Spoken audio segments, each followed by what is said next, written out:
we've finally got the version 6.2 banners fully confirmed, and with the complete kits for both Durin and Jahoda, plus massive buffs for every Hexenzirkel member, it's time to analyze everything and figure out what's best for you and every possible new team by the end of this video.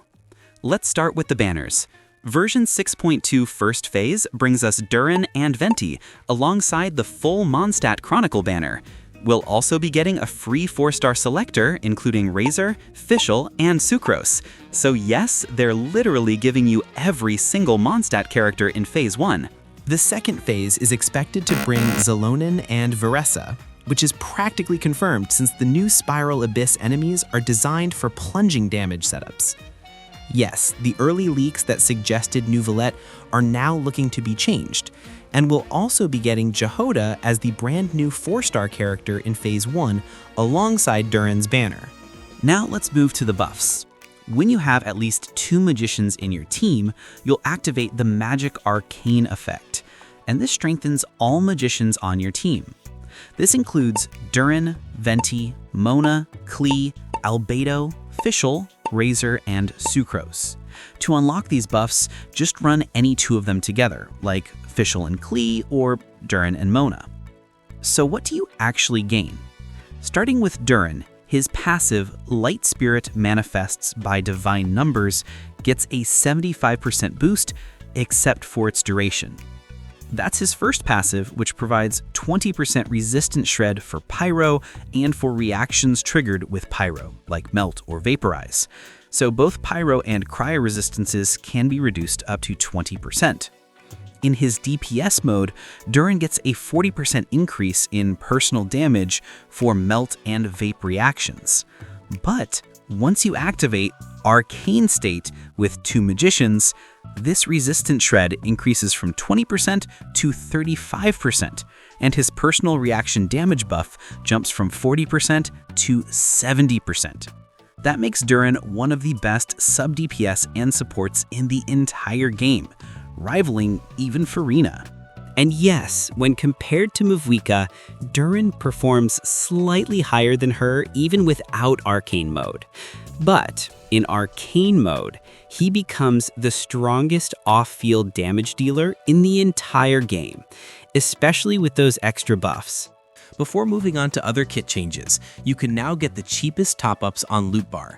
They're offering an extra discount on top of the existing one, up to 25% cheaper than the in-game price. Every time a banner drops, new offers appear.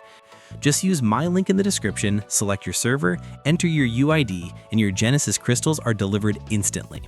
LootBar is trusted by hundreds of thousands of players worldwide, and new users even get an extra 10% coupon on their first purchase. Now, back to the buffs. Starting with Venti, he got multiple kit changes and a new signature weapon.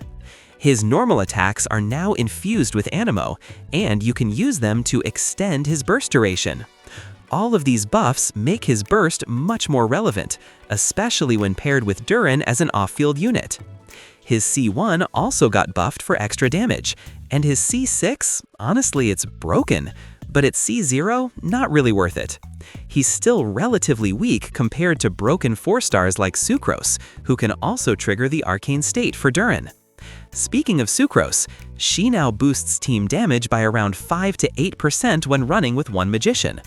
It might sound small, but if the wording means it affects the whole team, that's a solid universal buff, especially considering how strong she already was before.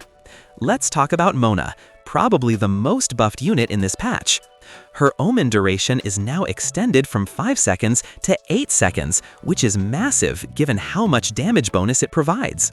You can extend the Omen effect by using normal attacks after her burst, similar to Venti's new playstyle. This change clearly aims to make her a better fit with Durin or Xiangling, since both benefit from her consistent on-field uptime. She also gets an additional 10% Vaporize damage bonus and extra charge attack damage. That means she can now be played as an on-field reaction driver for Durin, just like Venti can. Her buffs mainly help reaction-based teams, especially ones like Mvika, Xilonen, Sucrose, and Mona, where she can push total team damage up by around 10%. She's now looking like a top-tier option for both Vaporize and Pyro support setups. Coming to Razor, his personal damage buffs are okay-ish, nothing game-changing. He's still pretty underwhelming unless you have him at C6, which actually makes him viable again with massive electro-scaling. But the real meta changer here is Fischl. She now provides 22% attack and 90 elemental mastery to the whole team. This is huge, because in teams with Flynn's or Ino, you can now use both Sucrose and Fischl together for around a 15% total team damage increase. It makes her FTP-friendly setups even stronger, especially for overload or electrocharge reactions. In overload teams like Clorinda, Fischl, Durin, and Chevrus, the total team damage jumps by around 25%. Same goes for Raiden or Veresa teams.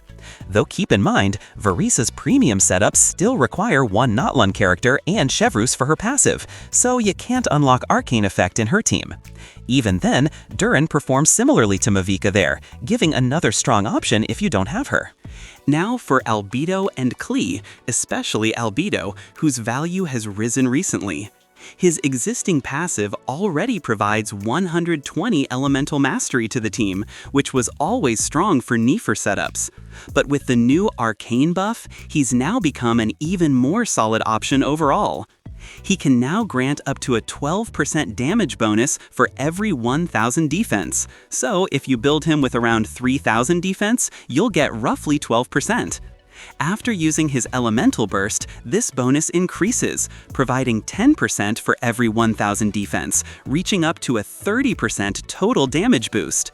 This makes Albedo an excellent support for teams like Durin and Mona, and even in double Geo setups, alongside Navia, Durin, and Xilonen.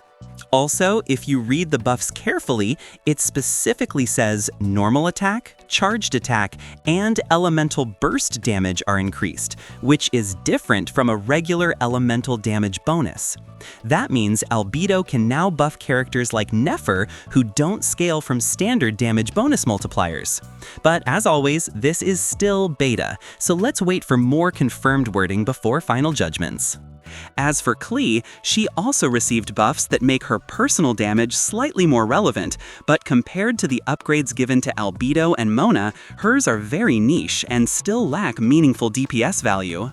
Overall, these kit changes were clearly made to help older Mondstadt units stay relevant and synergize naturally with Durin's new kit. So, to summarize, if you already own these characters, they're much stronger now, especially alongside Durin.